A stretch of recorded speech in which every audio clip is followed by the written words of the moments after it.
Olá, hoje a gente vai mergulhar a fundo num dos capítulos mais intensos, eu diria, de toda a Bíblia, João 18. E a nossa análise vai mostrar uma perspectiva fascinante, que é a de que essa não é a história de uma vítima, sabe?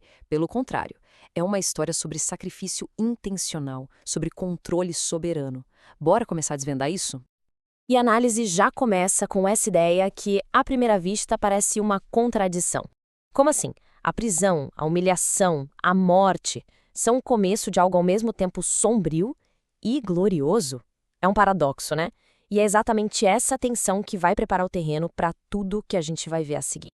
Então, essa é a grande pergunta que vai guiar a nossa conversa hoje. Como que eventos que parecem uma derrota completa, traição, prisão, morte, podem de alguma forma ser gloriosos? É isso que a gente vai explorar agora, passo a passo, olhando para a interpretação que a nossa fonte nos traz. A nossa primeira parada, então, é no Jardim do Getsemane. É aqui que tudo começa. E a narrativa foca muito em mostrar que, mesmo no momento da prisão, Jesus está no controle absoluto da situação. A ideia principal aqui não foi uma captura forçada, foi uma entrega voluntária, consciente. Pensa na cena, é para ser intimidadora, né? Chega um destacamento de soldados, um grupo enorme, armado até os dentes, com tochas, espadas, tudo isso para prender um único homem. Só que em vez de se esconder ou fugir, Jesus vai ao encontro deles. Ele inverte totalmente a dinâmica de poder ali naquele momento. E aí, quando perguntam por Jesus de Nazaré, a resposta dele é direta: sou eu. Mas o ponto aqui é fascinante.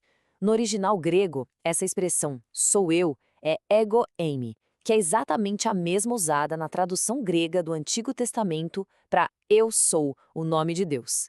Ou seja, não é só um sim, sou eu. É uma declaração de divindade, de identidade muito poderosa. E o resultado dessa declaração é imediato, é impressionante. Aquela tropa armada inteira recua e cai no chão. Imagina a cena. A nossa fonte, citando o teólogo Hernandes Dias Lopes, aponta isso como uma demonstração clara de poder divino. Mesmo ali, prestes a ser preso, ele demonstra quem está no comando. Ele ainda é o rei.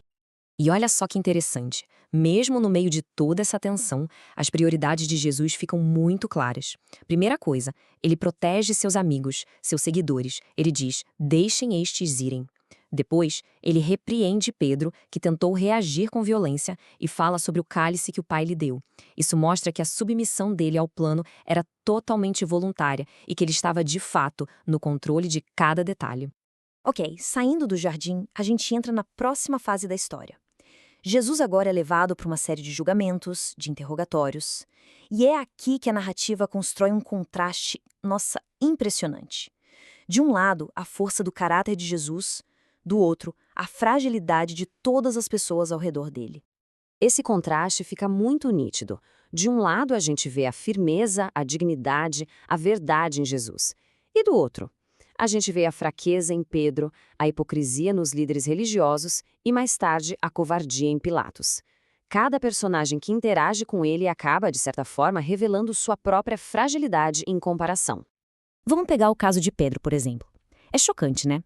O mesmo cara que poucos momentos antes puxou uma espada para defender Jesus, agora, por medo de uma simples serva, nega que o conhece. 3 vezes. A fonte, citando o autor J.C. Ryle, diz que a queda dele não veio numa grande batalha, mas num momento de autoconfiança e falta de vigilância. Um alerta para todos nós. E depois, olha a hipocrisia dos líderes religiosos. É de cair o queixo.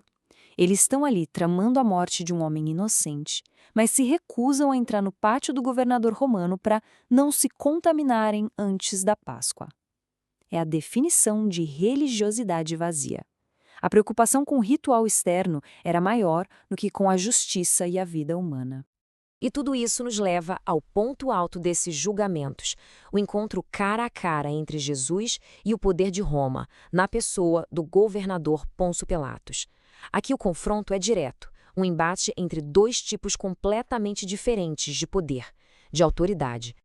Pilatos vai direto ao ponto com uma pergunta política. A que interessava a ele. Você é o rei dos judeus? Ele queria saber se Jesus era uma ameaça para o Império Romano. Só que a resposta de Jesus vai muito além e redefine totalmente o que significa ser rei e ter um reino.